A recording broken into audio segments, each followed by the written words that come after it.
You will no doubt have seen, even if you have not studied, Civil Defense Handbook number 10, entitled Advising the Householder on Protection Against Nuclear Attack.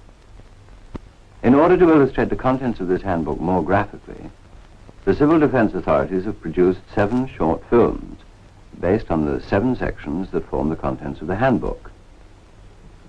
If the government decide that the time has come for this advice to be acted upon, these films will be shown to the public on all television networks. Their present purpose, however, is for your information. So we shall now show the 7 films as one film. Here we go.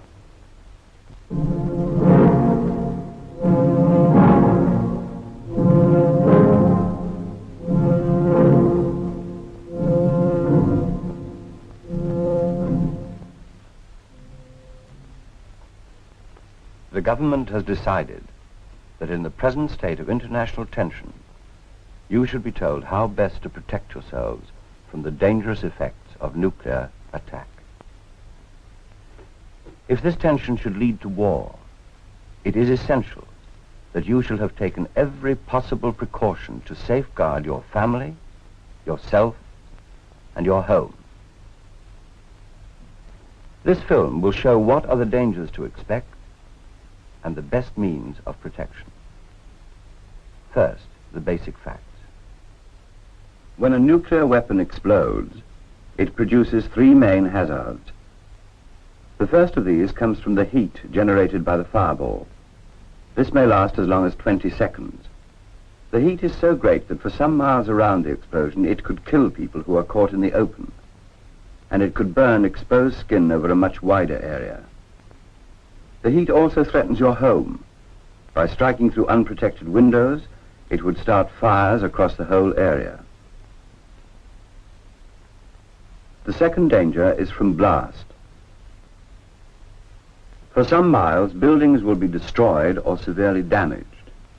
Further out, buildings will suffer less severe damage as the blast effect diminishes. And for many miles beyond that, there will be light damage, such as broken windows. The third danger is from fallout. If the bomb explodes on or near the ground, dust is sucked up by the explosion and is made radioactive in the rising fireball. It rises high in the air and is then carried downwind, falling slowly to earth over an area which may be hundreds of miles long and tens of miles wide. Within this area, everything in the open would become covered with a film of radioactive dust. This fallout dust gives off radiation, rather like X-rays. Radiation cannot be seen, felt, heard, or smelt, but exposure to radiation can cause sickness and death. The radiation is at its greatest intensity during the first 2 days, but the danger decreases rapidly as time passes. After 2 days, it is 100 times less harmful than at first, but even then it is still dangerous. These then are the dangers that may face all of us: heat, blast, and fallout. In the other sections of this film, you will be shown what precautions will help to protect you from these dangers.